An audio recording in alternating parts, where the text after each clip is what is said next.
As we reach the end of the school year, we ask people what their plans are for the summer.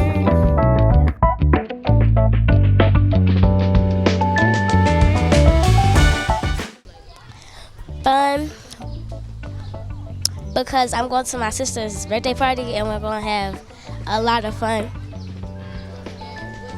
I'm really excited for the summer because we're taking a big trip to Europe with my parents and my brother's family as well as my family.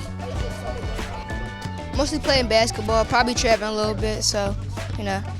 And my summer plans is just probably swimming with my cousins and friends, playing basketball, summer leagues, just having fun, being at the park too with my friends, playing football or basketball, just like to have fun.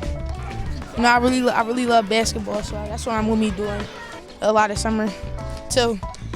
So hopefully I do more stuff that's new and creative. Doing a lot of stuff that I didn't do last summer. Something that's really on my list, I'm gonna go skydiving. For the summer, I'm planning to go to Atlantic City in New York and a third place, but we don't know yet.